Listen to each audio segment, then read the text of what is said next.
Hi guys, welcome back to the channel. Um, no, I've been away for probably a week and a half, so this is going to be like a fortnight review of the boxing. So it'll be the review of the boxing from last weekend and also the weekend that was headlined by White Povetkin 2 in Gibraltar. So if we start with the week that's just been, and then we'll get on to the White Povetkin 2 card as well. So if we start with Saturday night, obviously main event, WBO World title, Jamel Herring in Dubai defending against Carl the Jackal Frampton. Carl Frampton um, going for uh, to become a three-weight world champion, go for history. But sadly, come up short. Herring was very clever, boxing in and out with using his reach. He used his reach perfectly and kept everything along, and basically Frampton could not get to him. However, in the fourth round, Frampton does get to him and opens up a cut on his left eye here. The blood was going into the eye, I believe. Yeah, it was going into the eye. And it looked like a bad cut actually. And he thought then that would spare Frampton on, and that was probably his best round of the fight, going into the fifth round. But sadly, in the fifth round, he got put down once when he was trying to push forward. Herring catches him and puts Frampton on the floor, and in a way that undoes all of Frampton's hard work from round four by putting the pressure on him. And then obviously we know in the sixth round, Frampton gets put down twice. And after the second time, the corner threw in the towel. And obviously, Herring retains by KO slash TKO technically. But yeah, so well done to Jamal Herring. Obviously he's looking for a unification fight, I think now, being the WBO champion, and try to push on in the division. But sadly for Carl Frampton, at the end of the fight, he confirmed that this was his last fight and that he would now retire. What a stellar career though. Two-weight world champion, British, Commonwealth champion, a European champion. I think he's had a really good career, and I'm sure that he can hold his head up high, even though it was disappointing on the night. And I'm going to be doing a separate video on the career of the Jackal Carl Frampton. So yeah, stay tuned for that. But yeah, so sadly he come up short on Saturday night. But yeah, I think Herring looked very good. Has to be said that it was no fluke win for Herring. Herring was just the better boxer, and Carl said that in his post-match fight, his post comments after the fight. So yeah, so well done to Herring. And then moving on to the week before, which was headlined. Obviously, there was a card in Gibraltar headlined by White and Povetkin 2 or Povetkin White 2. And then obviously also on that card you had Cheeseman versus Metcalf. You had Wardley versus Molina. You had the debut of Ryan Hatton. You had the debut of Ricky Hatton's son on that card as well. As well, also on that card you had Nick Webb versus Eric Pfeiffer in that card as well. So, and also one that I nearly forgot, Chris Congo versus Michael Mickinson. So obviously that was a really good card. To be fair, it was built as the Rumble on the Rock being in Gibraltar. Obviously the Rock in Gibraltar is a massive famous landmark. Yeah. So, but yeah. So if we start with the main event. Obviously White boxed basically beautiful, punch for punch, perfect really. It's weird because I felt that going into the fight, I felt that you might be a little bit wary of Povetkin's power, but there wasn't any of it in that fight.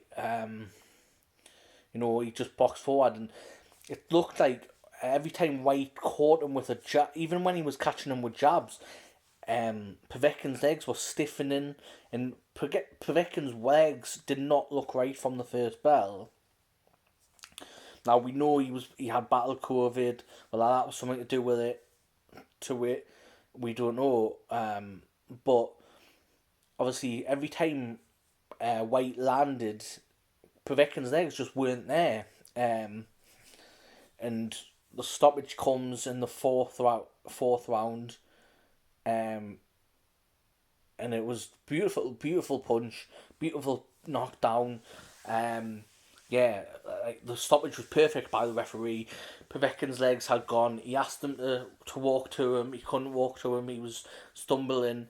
So yeah, it was a right stoppage, and the towel coming from his corner. So even his corner saw that Povetkin wasn't gonna get back in the fight, and that his legs had gone. White was on top. So now White becomes the WBC interim champion and the WBC Diamond Belt holder, and he's ranked back to being number one ranked in the WBC. And he still obviously waits for. He's now would be mandatory to the WBC champion, but obviously that's still up in the air at the minute. Well, when Joshua and Fury's going to be, or if it's going to be this year, there's still sort of nothing's been announced perfect with dates and venues yet. So we'll have to see what happens there going forward for Dillian Whyte. But Dillian Whyte doesn't want us to stay out. He said that he wants to be back out in the summer. I think he's was saying after the fight that he may go to maybe fight again in Gibraltar, or maybe go over to the States. I think personally for me, the fight next for Dillian Whyte would be against Trevor Bryan for me, for the regular WBA title, heavyweight title. And I know people will say that the WBA regular belt doesn't mean anything, but it's a world title that can be a bargaining chip on the table. There, and a world title can get you better opponents. It can get you more money. Really, it could get you the Wilder fight down the line. But yeah, I think Trevor Bryan would be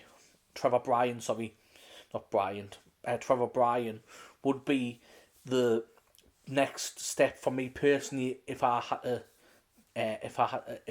in my opinion, that's where I think Dillian should go next. But we'll have to see whether he comes out in the summer or sits out for a few months. But we'll see. But going back to the co-main event of the night was Fabio Wardley versus Eric Molina. It was a very good fight for the rounds that lasted. Wardley's still a novice, and this was a massive step up to Molina, and Molina caught him a couple of times with a few shots, and that seemed to bring the best out of Fabio Wardley, that he got caught but he was happy to engage with him, and as it happens, as Molina was coming in, Wardley caught him on the counter attack and actually put him down and basically won the fight by stoppage in the end, and basically. Yeah, Molina was coming to attack him, and on the back foot, Wardley basically stopped him on the back foot with a reply to Molina's attack. So that was interesting. Obviously, he was caught a few times, which it can be a little bit worrying, but in another way, it's not worrying because he's still a novice, really, and it was another step on the ladder. Obviously, Molina was a step up from his previous opponent, Lottie. So yeah, he's just keep going in the right direction. Fabio Wardley, I think Wardley can be special, but it's important with these young fighters you don't rush them. Yeah, you plot the route perfectly, and yeah, so that's another good win for Fabio Wardley, unbeaten still. And then we had the fight between um, uh, Campbell Hatton and his opponent. Now it was Campbell Hatton's poor debut. Obviously, a lot of media, a lot of nerves, a lot of a lot of nerves and a lot of energy into the fight. I think obviously it can affect you on fight night, and Campbell knows himself it wasn't the best performance for his debut, but he got the one win. He won every round. Some of that body work, the body shots were very, very reminiscent of his father Ricky. The downstep, the body shots definitely. We know that Ricky Hatton was known for great body work. So but for me, Campbell is obviously that's his first fight. Let's not put too much pressure on him, but he does look like he can become special. So yeah, I'm really excited to see where he goes next. I think they're gonna try to get him out again in May, so we'll wait and see those details. But yeah, he's a good young fighter, and it's very very exciting to see Campbell progress with obviously Ricky as his manager and Matthew, who's his uncle, who I think some people forget that Matthew was a great fighter in his own right. Matthew Hatton was a European champion in his own right, and they don't give those belts away. That's a really good achievement. And also he was the first Brit, I believe, to fight Canelo at light middleweight, I believe, at the time, over in the States. So yeah, that was a bit of a trivia question there. But yeah, going into the next fight was Ted Cheeseman versus JJ Metcalf. What a war this was! This was an absolute toe-to-toe war. Both hurt each other in the fight. Cheeseman was hurt in the fight, and Metcalf were both hurt in the fight. Cheeseman, Cheeseman obviously has been beat a couple of times. We know that last time out he had an absolute war with Sam Egerton as well. So the back-to-back wars he's had, really, that Cheeseman's had. But yeah, it was a good fight. It was a very good fight. It was a war. Very entertaining to watch. Can be brutal to watch as well. With the nature of that fight, but I felt that Cheeseman's experience seemed to get him through the fight, and that those extra fights experience that Cheeseman's had is got him through the fight and got the stoppage late on as well. I felt like that the fight was quite even throughout, and then towards the end, towards the later rounds, Cheeseman really come on strong, and obviously got a late stoppage there of Metcalf. So yeah, so now Cheeseman's now again the British champion. So now obviously he could go and defend that, or he could step up to European level again. It's up to him and up to Eddie Hearn and his team where they go from here. But obviously he's now British champion again. So yeah, good win for Cheeseman. Metcalf can come again. First loss of his career, but can definitely come again. Yeah, I think it was a really good fight. I think the only thing with fights like that obviously do shorten your career, you can't have wars every fight because they're very it can be very damaging towards your career. But as a viewer, it was great to watch, to be honest. And yeah, so the next fight on the card was Chris Kongo defend his WBO Global International title against Michael Mickinson. Now both fighters were unbeaten going into this fight. There was a feeling in going into the fight that it was a genuine 50-50 fight, and this turned out to be the case. It was a great fight. Early that first round, I believe Mickinson put him down, put Kongo down, and that was the first time Kongo had been down in his career, and that sort of obviously. Kongo's a very fighter where that needs his rhythm. He likes to get into a rhythm and boss things. And Mickinson wasn't letting him get into that rhythm. Put Kongo down again as well later on in the fight. And I think he knocked him down twice in the fight, twice or three times. And obviously Mickinson seemed to just edge out. Seemed to just be sharper than Chris Kongo. Kongo seemed to be his aggression. Chris Kongo's aggression, Mickinson kind of used against him and was outboxing him really did outbox him and won on the judges' scorecards on a unanimous decision on the scorecards by a few rounds, and I believe that was the right decision. I feel like Kongo, I believe Mickinson got under Kongo's skin at the weigh-in, to be honest with you. I think at the weigh-in in the press conference, I think Mickinson got under Kongo's skin, and that was the problem going into the fight. I think Kongo went in the fight angry, and Mickinson was able to counter punch him, and obviously I don't think Kongo thought Mickinson had the power to put him down, but I think once